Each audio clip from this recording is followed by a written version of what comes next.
On ne crèvera pas en silence. Vous avez vu la bannière à l'avant de ce tracteur. Il y a eu un coup d'éclat des agriculteurs en France. Ils sont des centaines à bord de leur tracteur à bloquer les autoroutes près de Paris. De son côté, le gouvernement a mobilisé des milliers de policiers et tente de calmer la colère avec certaines mesures, mais jusqu'ici, rien n'y fait. Alors, à question de politique, on se demande aujourd'hui qui peut calmer la grogne des agriculteurs en Europe, parce que le mouvement a fait un peu tache d'huile aussi. Avec moi, Romain Chauvet, notre collaborateur spécial à Paris. Romain, bonsoir. Oui, bonsoir Sébastien. Alors, parlez-nous d'abord de la situation. Ça semble très calme là où vous êtes, mais vous avez l'air d'être au centre-ville de Paris. Que se passe-t-il autour de Paris en ce moment? Oui, eh bien, il y a des centaines d'agriculteurs qui ont convergé et qui sont d'ailleurs toujours en train de converger ce soir autour de Paris parce qu'ils veulent vraiment faire des blocages sur des grandes autoroutes, des grands axes routiers qui mènent à la capitale française. Mais vous le voyez ici où je me trouve, à la Tour Eiffel, mais également aux Champs-Élysées, il n'y a pas de blocage pour l'instant, mais plus de 15 000 forces de l'ordre qui sont mobilisées pour évidemment prévenir tout blocage. On surveille également la situation près des deux aéroports autour de Paris, d'Orly et de Charles de Gaulle, et également au niveau du marché international de Rungis. C'est, si vous voulez, le garde-manger de Paris, sa grande région et de nombreuses régions en France. Alors, pour l'instant, les forces de l'ordre sont mobilisées. Il n'y a pas eu d'intervention. Pour l'instant, tout se passe dans le calme.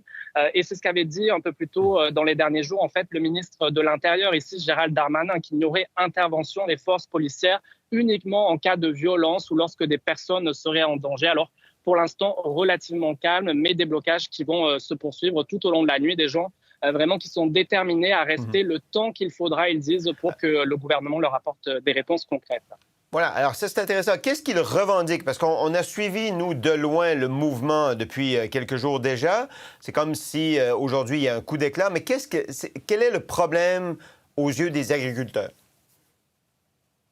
Oui, je vous dirais que les problèmes sont nombreux et variés. C'est difficile de généraliser dans de tels mouvements, mais ce qui revient beaucoup, ce sont des agriculteurs qui n'arrivent plus à vivre, ils survivent. C'est ce qu'ils nous ont dit beaucoup, des gens qui gagnent entre 700 et 800 euros par mois, autour de 1 000 $ canadiens, et qui travaillent jour et nuit pratiquement toute l'année. Donc, il y a cette partie-là des salaires, de l'inflation, la hausse des carburants pour les agriculteurs. Mais ce qui revient beaucoup maintenant, c'est ce qu'on appelle ici la concurrence déloyale, ce qu'appellent les agriculteurs la concurrence déloyale, donc c'est-à-dire des traités entre l'Union européenne et d'autres partenaires. Et donc, ils estiment qu'il y a bon nombre de denrées qui viennent ici en France et qui sont moins chères que dans d'autres pays. Alors, ils estiment que cette concurrence est déloyale au sein de l'Union européenne également. Alors, tout type de revendications, et le gouvernement ici français nous a dit que demain, il y aurait des annonces concrètes. Alors, reste à voir ce qu'on nous annoncera demain. Et vous savez, demain, ça sera également un jour important pour le Premier ministre français, Gabriel Attal. Il va faire devant l'Assemblée nationale son discours de rentrée, ses grands axes politiques. Mais évidemment, ça sera teinté par cette colère des agriculteurs ici. N'y a-t-il pas déjà eu un début de réponse du gouvernement là, en disant on vous prend au sérieux, on va faire des choses? Est-ce que le gouvernement a déjà essayé de calmer le mécontentement? Oui, absolument. Le Premier ministre Gabriel Attal s'est rendu sur le terrain vendredi. Il a rencontré des agriculteurs sur un point de blocage. Il a annoncé quelques mesures, entre autres des simplifications administratives, geler la hausse des carburants pour les agriculteurs. Mais je vous dirais que ça n'a pas fait faiblir cette colère des agriculteurs ici. Il s'est rendu également, Gabriel Attal, hier sur le terrain. Mais vraiment, la colère ne descend pas. Et vous savez, ici en France, on redoute beaucoup ce qu'on avait vu lors du mouvement des Gilets jaunes. Vous savez, pendant des mois et des mois, cette colère qui avait envahi tout le pays. Alors vraiment, beaucoup de pression sur le gouvernement français en ce moment pour tenter donc de calmer cette colère. On est également à quelques mois des prochaines élections européennes. Ici, en juin prochain, l'extrême droite qui est en tête des sondages en France et dans d'autres pays en Europe, parce qu'on voit cette mobilisation ailleurs en Europe également. Et puis, évidemment, Sébastien, les Jeux Olympiques qui sont dans tous les esprits ici en France. Alors, vraiment beaucoup de pression sur le gouvernement français pour tenter de calmer cette colère dans les prochaines heures et particulièrement dans la journée de demain.